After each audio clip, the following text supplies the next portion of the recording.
The year is 1954. The place? The iron-grey skies above West Germany. Two fighters slice through the clouds in formation.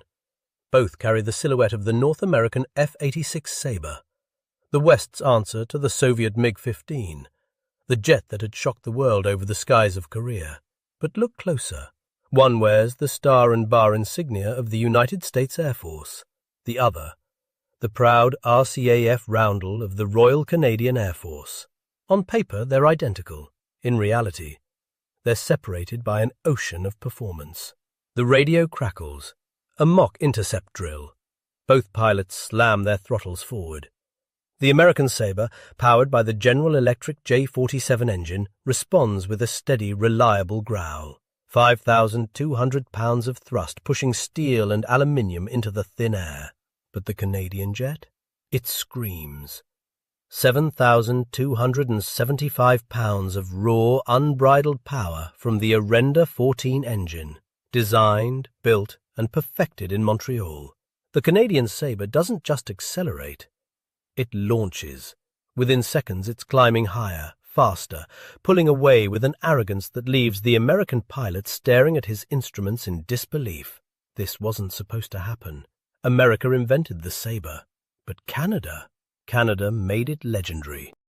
To understand why Canada gambled everything on a jet engine, you have to go back to November 1950, to the frozen valleys of North Korea, where the Cold War suddenly turned hot. American F-80 Shooting Stars, subsonic, straight-winged jets, were dominating the skies over Korea.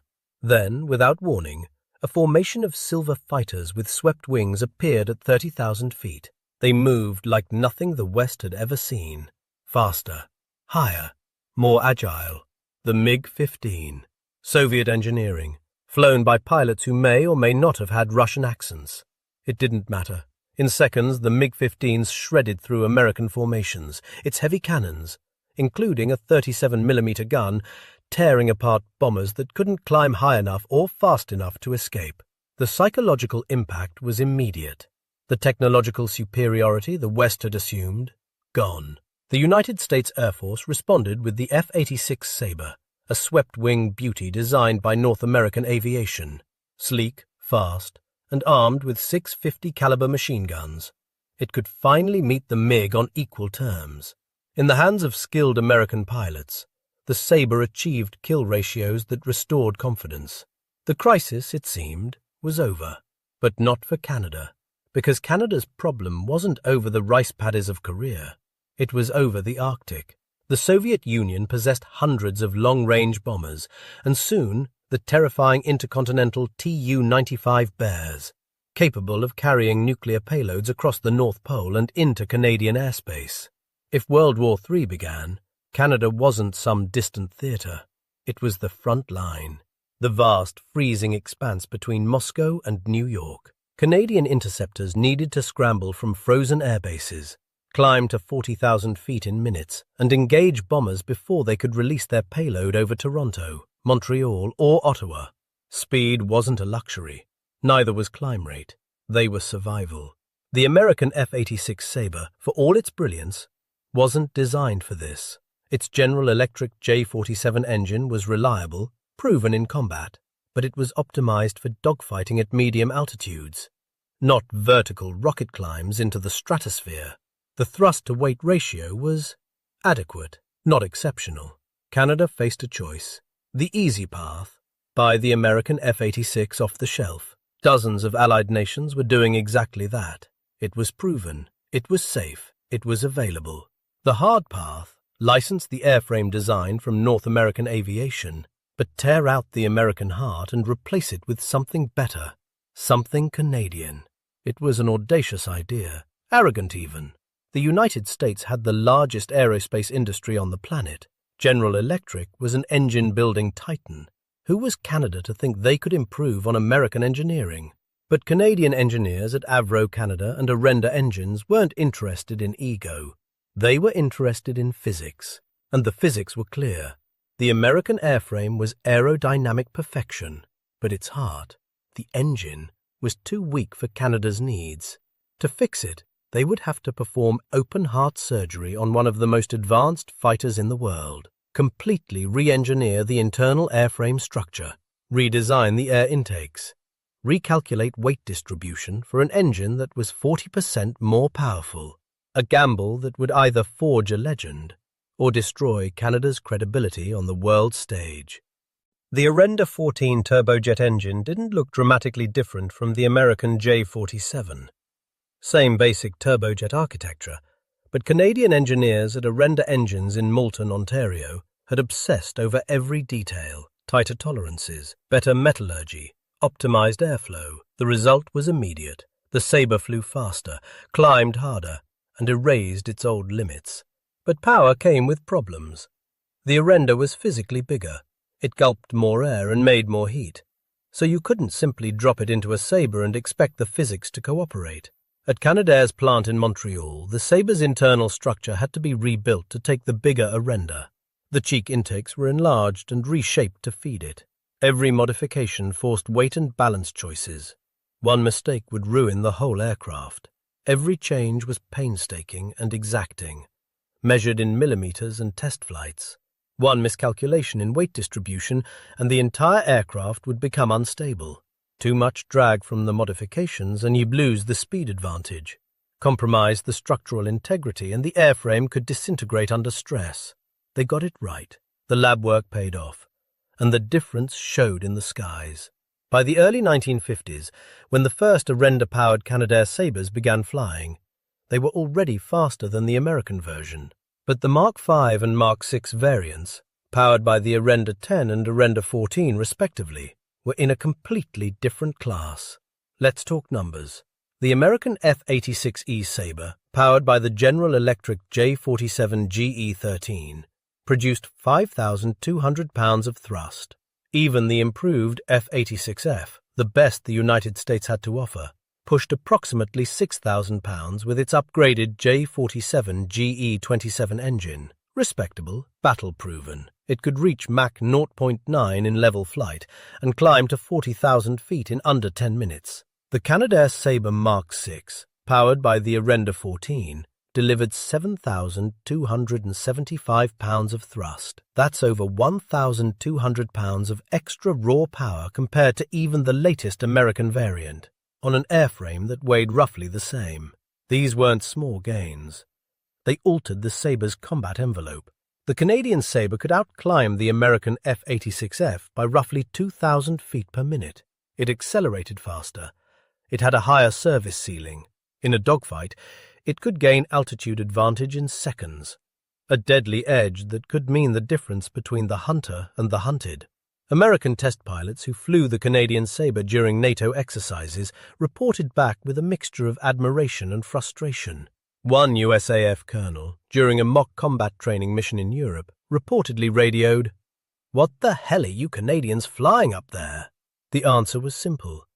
They were flying the same airframe America had designed, but with a Canadian heart that left its parent in the dust. And it spoke to something deeper about Canadian engineering. The Sabre had always been a thoroughbred, elegant, balanced, deadly in the right hands. But Canada had turned it into a hot rod. It wasn't about national pride, though there was plenty of that. It was about capability. When you're the nation standing between Soviet bombers and the cities of North America, you don't fly good enough. You fly the best. By the mid-1950s, the Canadair Sabre Mark VI was widely regarded as the finest subsonic dayfighter in service. Faster than the American Sabres, more powerful than the British Hunters. And in the hands of Royal Canadian Air Force pilots, it was about to become a symbol of Western air superiority. The engineers had done their job. They had taken an American design and perfected it. They had built the ultimate predator. Now it was time to unleash it, not over the frozen tundra of Canada's north, but on the razor's edge of the Cold War itself, on the very doorstep of the Soviet Union. By 1954, the fastest climbing fighters in Western Europe didn't wear American stars or British roundels. They wore the maple leaf. The Royal Canadian Air Force, No. 1 Air Division, stationed across bases in France and West Germany, fielded 12 fighter squadrons. Over 300 Canadair Sabre Mark 5s and Mark 6s, painted in the silver and roundel of the RCAF, sitting on alert status 24 hours a day, 7 days a week. This wasn't a symbolic presence. This was NATO's arrowhead. If Soviet bombers breached the Iron Curtain, Canadian pilots would be among the first to meet them. The air bases, Marville, Grostenquin, Zweibrücken, Baden-Zerlingen, sat less than 200 miles from the East German border, close enough to hear the rumble of Soviet tanks during exercises, close enough that every scramble drill felt like the prelude to World War III. The pressure was immense, but the Canadians had the right tool for the job. At air bases across West Germany, pilots from the United States Air Force and the Royal Air Force would watch Canadian Sabres taxi past their own aircraft. On the surface, the planes looked nearly identical. Same swept wings, same bubble canopy, same 50 caliber gun ports. But when the Canadians lit their Arenda engines and pulled skyward, the difference was undeniable. The climb rate was obscene.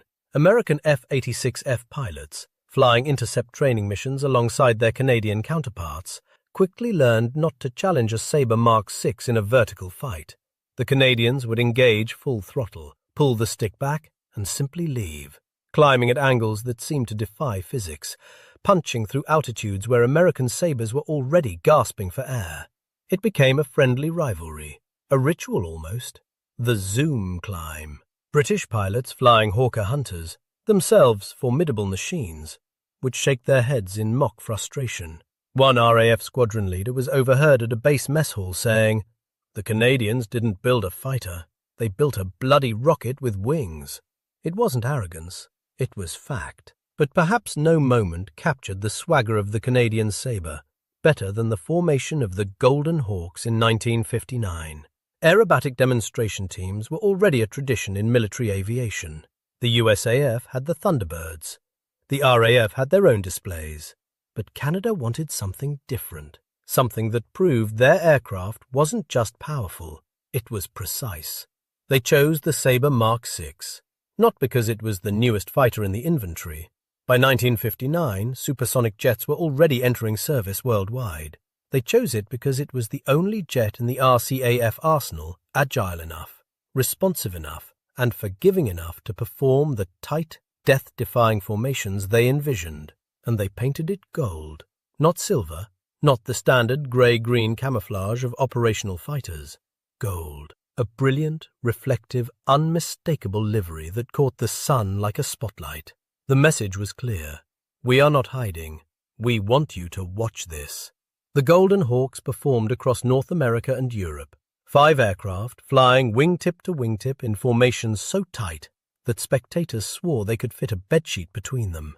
Loop rolls, barrel rolls, the bomb burst, a maneuver where all 5 jets exploded outward from a central point before arcing back together in perfect synchronization. It wasn't just an air show. It was a declaration, a gold-plated reminder that for a brief, shining moment, the finest fighter in the Western world didn't wear American stars or British roundels. It wore the maple leaf. The RCAF No. 1 Air Division remained on station throughout the 1950s and into the early 1960s, a steel wall between the Soviet Union and Western Europe. Pilots rotated through tours, spending months at a time staring east, knowing that if the sirens ever wailed for real, they would have minutes, maybe seconds, to get airborne and engage. The Sabre gave them confidence, because they knew, beyond any doubt, that they were flying the best. But nothing lasts forever. By the late 1950s, the nature of air combat was changing. The era of dogfighting, of pilots using skill, nerve and gunnery to defeat their enemies, was giving way to something colder, something more distant. Missiles, radar-guided intercepts, Mach 2 speeds. The Sabre, for all its brilliance, was a creature of the subsonic world, a knife fighter in an age that was falling in love with sniper rifles. For a few glorious years, the Canadian Sabre ruled the skies. But on the horizon, a new age was dawning, an age of missiles, supersonic speeds, and computer guidance systems that left no room for intuition or instinct. The hot rods' days were numbered. If you needed proof that the Canadian Sabre was genuinely superior, not just nationally hyped, but objectively, measurably better. You only had to look at who was buying it. In the mid-1950s, West Germany faced a problem. NATO membership required them to rebuild the Luftwaffe, the air force that had terrorized Europe just a decade earlier. They needed a modern jet fighter, fast, reliable, combat-proven. The obvious choice was the American F-86. It was available. It was affordable. The United States would have been thrilled to supply them. Germany tested everything: American Sabres, British Hunters, French Mystères, and then they flew the Canadair Sabre Mark VI. The decision wasn't even close. West Germany ordered 225 Canadian Sabres. Not American, Canadian. Let that sink in. The nation that gave the world the Messerschmitt 262, the first operational jet fighter, the country that invented the turbojet engine under Hans von Ohain, chose Canadian engineering over American mass production. That wasn't politics. That was performance. But Germany wasn't alone. The Royal Air Force, already flying their own domestically built Hawker Hunters, bought Canadair Sabres for specific interceptor roles. South Africa's Air Force ordered them. Colombia's military purchased a squadron's worth. Even the United States Air Force, quietly, almost embarrassingly, acquired Canadian-built Sabres for evaluation and testing purposes. It became an open secret in NATO circles. If you wanted the best Sabre, you bought Canadian.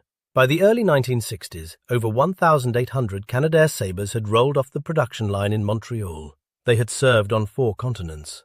They had stood guard over Europe during the tensest years of the Cold War. They had proven, beyond any shadow of doubt, that Canada could not only compete with the superpowers, we could beat them. But time, as always, was undefeated. The Sabre was eventually replaced by the CF-104 Starfighter, a Mach 2 Dart designed by Lockheed, bristling with missiles and electronics. On paper it was superior in every measurable way: faster, higher, longer range. But pilots who transitioned from the Sabre to the Starfighter felt the difference immediately. The Starfighter was a weapons system, a complex, unforgiving machine that demanded absolute precision. It earned the nickname, the missile with a man in it, and not always affectionately. The Sabre? The Sabre was a pilot's aircraft, responsive, intuitive, forgiving of mistakes, fun even, in the way that only a perfectly balanced machine can be. As the 1960s wore on, the Sabres were pulled from frontline service. Some went to training squadrons, others to static displays. Many were simply parked in desert boneyards, their Arenda engines silenced forever, their silver skin baking under the sun until they were eventually scrapped for aluminum. But for the pilots who flew them, and the engineers who built them, the legend never really died, because for one brief, shining moment in history, Canada didn't just follow the world, we led it. Canadians have a strange relationship with our aviation history. We are obsessed with the Avro Arrow, the supersonic interceptor that was cancelled in 1959, the plane that never went to war, the dream that was destroyed on the tarmac, cut apart with torches, and buried in the national memory as our greatest tragedy. We love to mourn what could have been, but we often forget to celebrate what was. The Canadair Sabre wasn't a what-if. It wasn't a prototype. It wasn't a political casualty or a footnote in a defense white paper. It was real. It was mass-produced. And for nearly a decade, it was one of the finest subsonic fighters on the planet. Over 1,800 built, flown by 7 air forces, trusted by NATO to guard the Iron Curtain, chosen by Germany. Germany, over every American alternative. That's not a tragedy. That's a triumph. And it speaks to something deeper about Canadian engineering. We don't often shout about our achievements. We don't plaster our logos across the sky or demand credit in bold letters. But when we commit to something, whether it's the Canadarm reaching into space, the pacemaker saving lives, or a jet engine screaming over the fields of Europe, we don't just participate, we lead. The Sabre's legacy isn't in a museum under glass, though a few survive there. It's in the memory of every pilot who pulled back the stick and felt the 7,275 pounds of Canadian-built thrust punch them into the stratosphere. It's in the respect of Allied pilots who flew beside them and realized, with a mix of admiration and envy, that the Canadians had quietly built something better.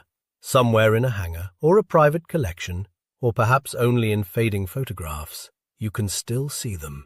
Silver wings, gold livery, the proud RCAF roundel, and if you close your eyes, you can almost hear it. The sound that once echoed across NATO airbases from France to Germany. Not the smooth hum of American engineering, but the distinctive, unmistakable scream of the Arenda engine. Sharp, aggressive, powerful. The sound of Canada refusing to settle for second place.